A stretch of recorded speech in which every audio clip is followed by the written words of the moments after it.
नमस्कार दोस्तों, स्वागत है आपका एक नए वीडियो में। आज हम लोग अपने एक नए वीडियो के साथ आए हैं। जैसा कि मैंने टेलीग्राम ग्रुप में आपको शेयर किया था कि मैं एक नया कोर्स स्टार्ट करना चाहता हूँ। तो वहाँ पे आप लोगों का रिस्पॉन्स काफ़ी पॉजिटिव रहा। काफ़ी लोगों ने कहा कि आपको ये स्टार्ट करना चाहिए, जैसा कि मैंने एक पोल डाला था और उसके उस पोलिंग में मैक्सिमम लोगों का यही ओपिनियन था कि वो कोर्स बनना चाहिए। तो उस पे ही मैं उस कोर्स की सारी डिटेल्स क्या चीज़ें होंगी, क्या नहीं होंगी, उस पे मैं एक छोटा-सा वीडियो यहाँ पे बना रहा हूँ। तो ये एक प्री मेंस कोर्स और आंसर राइटिंग प्रैक्टिस होगी, तो इसके डिटेल्स हम लोग जल्दी-जल्दी यहाँ पे देख लेते हैं। क्या चीज़ें इसके अंदर कवर की जाएँगी? तो इसके अंदर सारे करंट अफेयर्स इश्यूज़ जो हैं लास्ट 1 ईयर के वो कवर किए जाएँगे, जैसे कि जुलाई 2021 से लेके अगस्त 2022 का जो जो भी रेलेवेंट इश्यूज़ जो पूछे जाते हैं एग्ज़ाम के अंदर वो मेंस के रिस्पेक्ट से, ये मेंस के लिए कोर्स होगा, तो मेंस से रिस्पेक्ट से जो भी इम्पोर्टेंट इश्यूज़ हैं जो कि हुए हैं लास्ट 1 ईयर में, वो सारे यहाँ पे कवर किए जाएँगे। रेलेवेंट जो भी एग्ज़ाम ओरिएंटेड प्रिपरेशन सीरीज़ मैं करवाता हूँ हमेशा, ये आपको पता ही है, तो जो भी रेलेवेंट स्टैटिक और कॉन्सेप्चुअल पार्ट होगा वो मैं क्वेश्चंस के थ्रू यहाँ पे कवर कर दूँगा। तो सबसे पहले हम करंट अफेयर्स से ही शुरू करेंगे, करंट अफेयर सेक्शन से सारा करंट अफेयर्स का इश्यूज़ हम लोग यहाँ पे कवर करेंगे। 2 क्वेश्चन मैं डेली पोस्ट करूँगा, इनके रेफरेंस लिंक्स को भी मैं पोस्ट करूँगा, जिससे आपको आंसर्स अपना इस रेफरिंग लिंक्स को देखना है और अपने आंसर्स को प्रिपेयर करना है। तो ये एक फॉर्मेट होगा जिससे आपको यहाँ पे ये चीज़ें यहाँ पे हम लोग कवर करेंगे। तो इससे आपका पूरा मैं करंट अफेयर्स का 1 साल का इश्यू जो है, यहाँ पे कवर कर दूँगा। तो नेक्स्ट आगे बढ़ते हैं। ये आपको कोर्स क्यों करना चाहिए? इसके कुछ बेनिफिट्स आपको बताना चाहता हूँ कि ये कोर्स आपको क्यों करना चाहिए। मैं यहाँ पे करंट इश्यूज़ जो है लास्ट 1 ईयर के वो मैं कवर करवा दूँगा। मैंने बहुत जगह कोचिंग में देखा है बहुत जो है आज के डेट में बहुत मिसगाइडेंस बहुत ज़्यादा है। लोगों को खुद भी क्लैरिटी नहीं होती है बट दूसरों को गाइड कर रहे होते हैं। तो मैंने सोचा कि क्यों ना मैं एक सही तरीके से जिस तरीके से होना चाहिए चीज़ों को उस तरीके से करंट इश्यूज़ को कवर करवाऊँ। इसके अंदर सेकंड फ़ायदा आपका ये होगा कि आप आंसर्स लिखना सीखेंगे। अगर आप प्रैक्टिस करते हैं रोज़ क्वेश्चंस को, तो उससे आपका आंसर राइटिंग की स्किल एक डेवलप होगी। आपको एक फिक्स टारगेट मिलेगा, एक फिक्स रूटीन मिलेगा, आपको पता है कि डेली आपको 2 ही क्वेश्चन करने हैं, इसलिए आपको बहुत ज़्यादा समय भी नहीं लगेगा। हार्डली आप इसमें 1 to 1 and half hours, maximum 2 hours, उससे ज़्यादा का समय आपको इसके अंदर रिक्वायर्ड नहीं होगा। तो इससे अगर आप रोज़ आंसर लिखेंगे, तो आपको एक आंसर राइटिंग की स्किल भी डेवलप होगी, जिससे आप जो है अगर आपको क्वेश्चन नहीं भी आता है, जो कि काफ़ी प्रोबेबल होता है, तो आपके अगर कॉमन थीम्स और कॉमन पॉइंट्स अगर रेडी हो जाएँगे, कंटेंट रेडी हो जाएगा, तो आपका कंटेंट भी इम्प्रूव होगा, आपका प्रेज़ेंटेशन भी इम्प्रूव होगा, जो कि मैं आपको समय-समय पे गाइड करता रहूँगा आंसर राइटिंग के लिए। आपको कैसे इश्यू सेलेक्ट करने चाहिए मेंस के लिए, कैसे रेलेवेंस देखना चाहिए, कौन-सा इश्यू इम्पोर्टेंट है, नहीं है, जो मैं पोस्ट करूँगा उससे भी आपको समझ में आएगा कि मेंस में इश्यूज़ कैसे आपको पढ़ने चाहिए, कौन-सा इश्यू रेलेवेंस के तौर पे आपको कैसे सेलेक्ट करना चाहिए और कैसे रिजेक्ट करना चाहिए, ये भी आप समझ में आएगा। और क्योंकि ये एक एग्ज़ाम ओरिएंटेड सीरीज़ है, तो आपको मार्क्स लाने में भी इसमें काफ़ी हेल्प होगी। आप जो टॉप इम्पोर्टेंट इश्यू होंगे 2 क्वेश्चन में अगर डेली डालता हूँ, तो और आप ईज़िली आपके पास जो है एक 60 टू 80 इश्यूज़ का एक 100 इश्यूज़ का एक वो क्लियर आपके पास एक क्वेश्चन बैंक बन जाएगा, जिससे कि आप एग्ज़ाम के समय पे रिवाइज़ करके अपने मार्क्स को एनहांस कर सकते हैं। ये किसको बेनिफिट करेगा ये कोर्स ये प्रैक्टिस कोर्स आपको किसको करना चाहिए?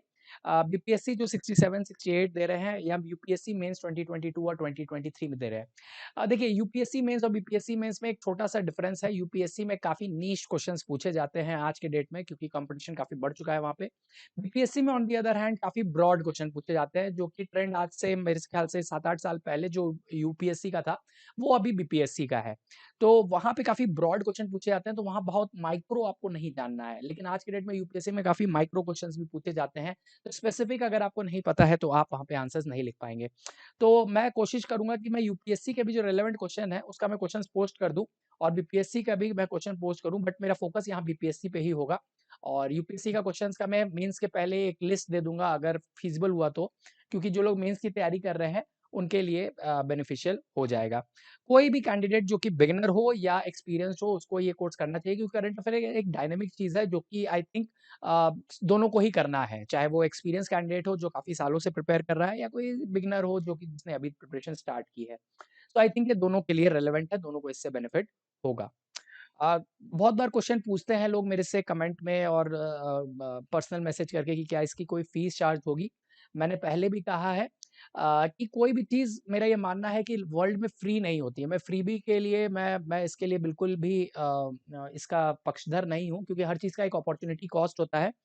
पैसा सिर्फ़ एक एस्पेक्ट है जिसको लोग देखते हैं और फीस समझते हैं, बट मैं सिर्फ पैसे को एस्पेक्ट नहीं समझता हूँ, टाइम आपका ज़्यादा प्रेशियस होता है। मैंने हमेशा ये चीज़ को माना है कि time is more precious than money. तो आपका समय जाता है, तो अगर आप किसी चीज़ को अगर आप देख रहे हैं, अपना समय उसके अंदर इन्वेस्ट कर रहे हैं, तो वो एक ज़्यादा बड़ा इन्वेस्टमेंट है मेरे हिसाब से।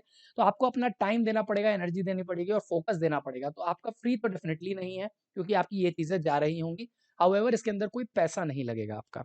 तो ये क्लैरिटी एक देनी थी मुझे। क्या ये इंग्लिश और हिंदी में कवर होगा? क्योंकि ये क्वेश्चन भी बहुत बार लोग पूछते हैं। तो ये इंग्लिश में कवर होगा, लेकिन जैसा मैंने बोला इश्यूज़ जो हम कवर करते हैं, वो चाहे इंग्लिश हो चाहे हिंदी हो, इश्यूज़ सेम रहते हैं। बहुत बार क्या होता है, हिंदी न्यूज़पेपर्स में बहुत बार मटेरियल नहीं मिलता है, तो हिंदू मीडियम वाले स्टूडेंट्स क्या कर सकते हैं, जो इश्यूज़ और क्वेश्चन्स मैं पोस्ट करूँगा, तो रेफरेंस लिंक मैं इंग्लिश वाला खुद पोस्ट कर दूँगा। तो हिंदी वालों को क्या करना है बस एक्स्ट्रा, कि आप उसको उस टॉपिक को सर्च कीजिए और उस टॉपिक से सर्च से रिलेटेड जो भी हिंदी कंटेंट आपको मिलता है, तो आपको वहाँ से कंटेंट अपना प्रिपेयर खुद से कर लेना है। इंग्लिश वाले भी वही कर रहे हैं, बस वो लिंक मैं दे दे रहा हूँ, हिंदी में आपको वो अपना सोर्स खुद से सेलेक्ट कर लेना है, बस इतना ही डिफरेंस आएगा। तो आई थिंक कोई डिफरेंस नहीं आना चाहिए, हिंदी मीडियम वाले भी ईज़िली इसको प्रिपेयर कर सकते हैं। एक क्वेश्चन जो बार-बार मेरे से एक और पूछ रहे हैं लोग कि मैं अभी प्रीलिम्स के लिए कर रहा हूँ और मैं कॉन्फिडेंट नहीं हूँ प्रीलिम्स एग्ज़ाम के लिए, तो क्या मैं ये कोर्स मेंस का हमें करना चाहिए कि नहीं करना चाहिए? तो एक इसकी क्लैरिफ़िकेशन ये है कि मेंस की भी एग्ज़ैक्ट डेट अभी यहाँ पे डिक्लेयर, प्रीलिम्स की एग्ज़ैक्ट डेट अभी डिक्लेयर नहीं की गई है। तो अगर आप कॉन्फिडेंट नहीं हैं, तो आपका मेजर फ़ोकस प्रीलिम्स की तरफ ही होना चाहिए। हाउएवर जैसा कि मैंने बोला 2 क्वेश्चन के लिए आपको बहुत ज़्यादा टाइम देने की ज़रूरत नहीं है, मैक्सिमम आप 1 से 2 घंटे दीजिए। एक स्लॉट अपना, जैसे मैंने टाइम मैनेजमेंट का अगर आपने वीडियो देखा होगा, तो आप ईज़िली 1 स्लॉट दे दीजिए, बस उससे ज़्यादा देने की ज़रूरत नहीं है। आप उसको 1 स्लॉट में कवर करके फिर अपना मेजर फ़ोकस आप प्रीलिम्स पे ही रखना चाहिए, अगर आप प्रीलिम्स में कॉन्फिडेंट नहीं हैं और आप प्रीलिम्स प्रिपरेशन कर रहे हैं तो। नेक्स्ट है, क्या आंसर्स चेक किए जाएँगे? नहीं, आंसर्स चेक नहीं किए जाएँगे, कोई कॉपी चेकिंग नहीं होने वाली है। मैं सोर्सेज़ शेयर कर दूँगा और वो सोर्सेज़ से क्वेश्चन्स को देखते हुए आपको अपने आंसर्स खुद फ्रेम करने हैं। मैं स्ट्रक्चर भले ही जो है एक एग्ज़ाम्पल के तौर पे शुरू क्वेश्चन्स में दे सकता हूँ, लेकिन आपको अपना खुद ही इसके अंदर आपको जो है यहाँ पे करना है। इसका मेन पर्पस यही है कि आपको एक फिक्स्ड रूटीन मिले, एक टारगेट मिले, आप इश्यूज़ पहचान पाएँ और मोस्टली जो इश्यूज़ हैं 1 साल के, वो मैं आपके कवर करवा दूँ, ताकि एटलीस्ट आपको पता चल जाए कि ये सारे इंपॉर्टेंट इश्यूज़ हैं और आपके पास एक कंटेंट प्रिपेयर हो जाए और आपकी प्रैक्टिस अच्छी हो जाए। तो ये ब्रॉड ब्रॉड ऑब्जेक्टिव्स हैं इस कोर्स के, जो कि मैं यहाँ पे करना चाहता हूँ, क्योंकि ये प्रैक्टिकली फीज़िबल नहीं है कि मेरे पास, मैं ऑलरेडी ट्रेनिंग में हूँ, मेरे पास इतना टाइम नहीं है कि मैं आपकी पर्सनली सारी कॉपीज़ को चेक कर सकूँ। और अगर आप आपस में कमेंट में एक-दूसरे को रेफरेंस देना चाहें और कमेंट में एक-दूसरे को फीडबैक देना चाहें, वो आप बिल्कुल कर सकते हैं, जो कि टेलीग्राम ग्रुप में ऑलरेडी मैंने कमेंट्स खोल रखा है। तो वहाँ पे आप एक-दूसरे के आंसर्स पे फीडबैक ज़रूर दे सकते हैं, तो वो आप डेफ़िनिटली कर सकते हैं। बट मेरे एंड से कोई कॉपी चेकिंग नहीं होगी। ये कोर्स कितने दिन तक चलेगा? ये 30 डेज़ इनिशिएटिव है जो मैंने प्लान किया है। हाउएवर अगर रिक्वायर्ड होगा तो मैं कुछ दिन इसमें और लूँगा, जैसे कि मैंने पहले भी स्टैटिस्टिक्स कोर्स किया था, तो वहाँ भी अराउंड 35 डेज़ तक कोर्स चला था, जिसके अंदर मैंने टेस्ट वगैरह भी लिए थे। सो ये भी मैंने 30 डे का प्लान किया है, जिसमें मैं मोस्ट इम्पोर्टेंट इश्यूज़ जो है लास्ट 1 ईयर के कवर करूँगा। लेकिन अगर कुछ रिक्वायर्ड होगा तो कुछ दिन हम और एक्सटेंड कर सकते हैं। सो वो डिपेंड करेगा कि कैसी नीड है। तो ये था मेरे तरफ से आज का वीडियो। अगर आपको पसंद आया तो शेयर कर सकते हैं, ताकि और लोग भी जो भी प्रिपेयर कर रहे हैं उन तक भी ये वीडियो पहुंच सके। अगर आपका कोई कमेंट है या अगर आप कोई चीज़ बताना चाहते हैं या सजेस्ट करना चाहते हैं कि इसके अंदर और इंक्लूड होनी चाहिए, तो वो मुझे आप कमेंट सेक्शन में ज़रूर बताइए। करंट अफेयर्स पे ऑलरेडी मेंस से रिलेटेड मैंने स्ट्रैटेजी वीडियो एक बना रखा है, वो आपको प्लेलिस्ट में मिल जाएगा, वो भी आप ज़रूर देख सकते हैं। अगर आप फेसबुक पे ज़्यादा एक्टिव हैं, तो फेसबुक पे भी आप पेज को लाइक कर सकते हैं और अगर आपने टेलीग्राम ग्रुप अभी तक ज्वाइन नहीं किया है, तो आप ज़रूर ज्वाइन कर सकते हैं, लिंक आपको डिस्क्रिप्शन में मिल जाएगा। तो हम लोग जल्दी मिलते हैं अपने नेक्स्ट वीडियो में। Thank you.